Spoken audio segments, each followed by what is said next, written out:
Welcome to another episode of Motoroverload. And while I have the opportunity, I'm making the most of the sunshine by filming this one in the garden. This time round we're going to be looking at classic cars for £10,000 or under. And as usual, Shahzad has chosen his three and I've chosen my three. What's your first choice? You know, when you first gave me this task, I was like, how am I going to do this? Classic cars for under £10,000? But when I started to look into it, there's actually a ton of choices. And to be honest, it became really difficult to whittle it down to just three. But I have done so. And my first choice, I'm going to go with a British car. And a few years ago, I used to tell people to invest in the Jaguar XJS, the one that Ian Ogilvy's Saint drove in the 70s TV show. And sure enough, those have started to creep up in value. Now, that was superseded by the XK8, which came out around 96, 97. Now, those early models, which had started to look a bit dated, but are now coming of age again, you know, with that long, sleek body, kind of cigar-shaped fuselage body, they're really starting to look sexy again. And you know, you can get XK8s for well less than £10,000, and some XKRs too, slightly higher mileage, but they'll fit under that. The V8 engine, of course, so 290 horsepower, or up to well over 300. So definitely sort of British muscle cars. And I think those are really going to start to grow up in value, but also, I think they're just fun cars to have. You know what? I'd have a convertible now that you've inspired me with your sunny setting. No, I don't blame you. They are really good cars, and I had to agree with everything that you said. I want to go for something which for me is, I personally would find more exciting, and I'm going to go for the Peugeot 205 GTI. And many enthusiasts will know these came in 1.6 or 1.9. Quite frankly, it doesn't really matter, and there's a lot of controversy around which is best. To me, they're both great in slightly different ways, but great cars nonetheless. Now, talk about value, you can get them for under £10,000, but I saw a 1990 version for sale at something like £30,000. Well, for me, that would give me enough confidence to know, yes, this would be a great investment to make. And you can get them, a starter project, for about, say, £3,500. But if I was you, I would spend all of that £10,000 on that car because it's a proper investment. And what is it all about? Well, it's a practical, usable car. Power to weight was the big thing with this car. Great chassis, great handling, really exciting, still looks good, and I love it to bits. So that would be my first choice. That's a great choice, Kevin. I can't disagree with that one. That's a heck of a car, definitely going up in value and a lot of fun to drive.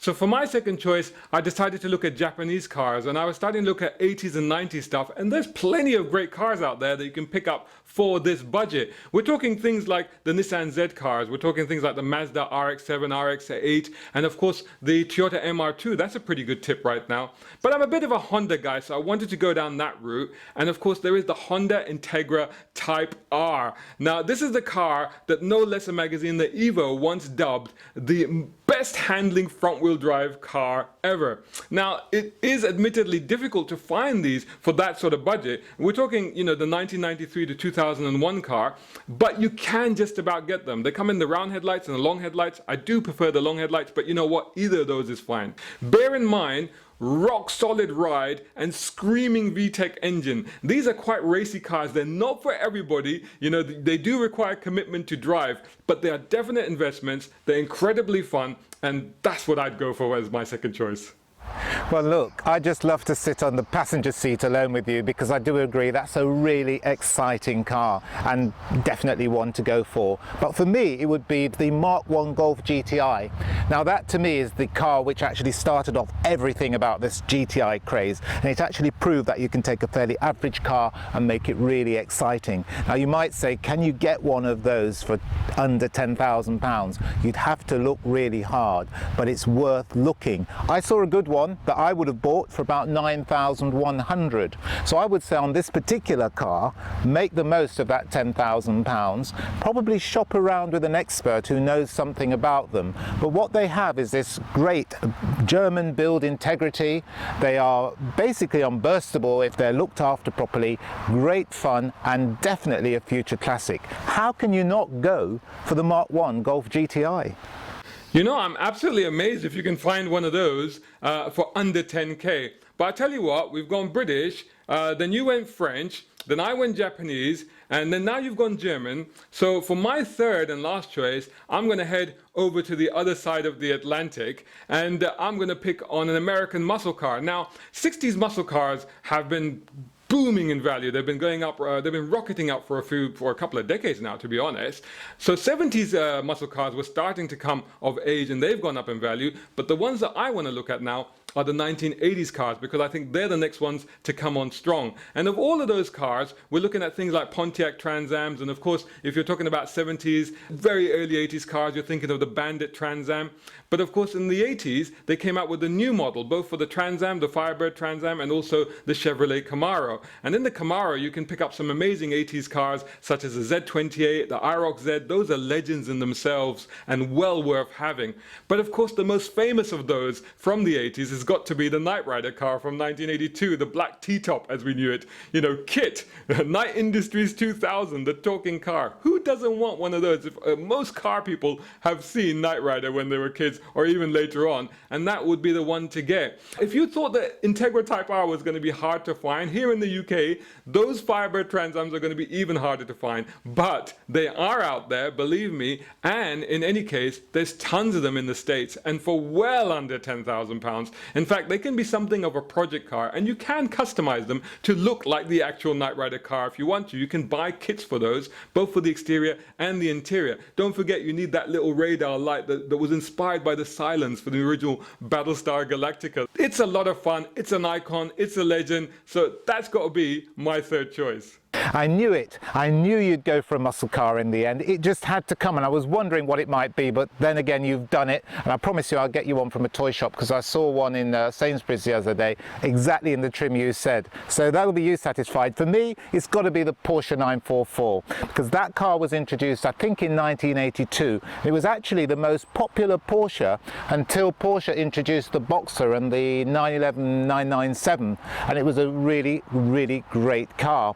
I personally would go for that. I think you can just about get them for £10,000, but this is a car which could be quite expensive to maintain. So to buy wisely, it might be a good idea to go for one with a higher mileage that's had all the mechanical gremlins sorted out, and probably again shop with an expert. Good ones tend to go between 10 and 20,000, but actually for a good £10,000 you can get a sound, high-performing Porsche. What a car. So for me, that would be my final choice, Shahzad. What do you think? I think that's a really good choice, and there's some really good advice there about, you know, not worrying about the mileage. So many people that buy cars of this type are so super worried about the mileage, but when you have cars like German stuff like that, mileage is not an issue as long as it's been looked after. Main thing to do is to look after, or to find the history and make sure it's got all of that. So if you had £10,000 right now, and I told you had to go out and buy one of those three cars, which one would it be? That's a really, really difficult choice, actually, I have to say. Thinking about all the cars, I mean, as it happens, I've actually owned all of those cars, and I was thinking, well, yes, I recommended the 944, but I'd probably go for the 2.5S because that would be easier to maintain. I'm thinking about all of these little choices, and I'm thinking, of the three, I probably enjoyed driving the 205 GTI the most. I thought that was the most engaging.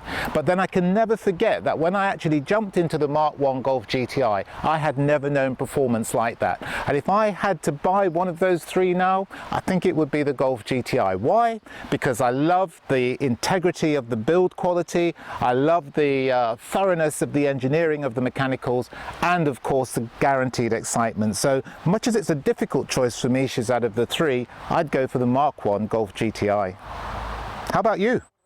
Oh, I really hoped you wouldn't ask me that. You know what? It's not important. It's going to be one of those three. Anyway, moving on. Thanks so much for watching this, guys. No. I want you to give me your first choice of your three. No excuses. Okay, all right, let's break this down. This is, like you say, it's extremely difficult. I mean, there's part of me that wants to say the Honda, because like I said, I am a bit of a Honda guy, but I did say that that was a very unique car and it's not for everybody. So probably that one I'm going to put aside for a minute. The brain says the Jaguar, because that would be the logical choice, especially here. There's so many to choose from. You can really shop around and look for a really good one. And of course, there's an entire support network to look after them for you as well. So that would be the logical choice. But I've got to say, the 11-year-old kid in me has got, I just want a knightrider car. I just want a kid. I knew it. It's got to be the Trans Am. Sorry. that muscle car had to come for you, Shahzad. But hey, that's fun. Anyway, thanks to everybody for watching this episode of Motor Overload. We hope you've enjoyed it. We are equally keen to hear from you as to what your 3 choices would be. And from that, it's over to you, Shahzad. Again, like Kevin said, thanks so much for watching. Make sure that you're subscribing to this channel. Hit that subscribe button and make sure you hit the notifications icon so you don't miss any of these videos that we upload. You can also follow us on all the social media channels, Instagram, Twitter and Facebook. Just search for Motor Overload and you'll find us. And of course, subscribe to motoroverload.com. Once again, guys, thanks so much for watching and we'll see you in the next video. See you next time.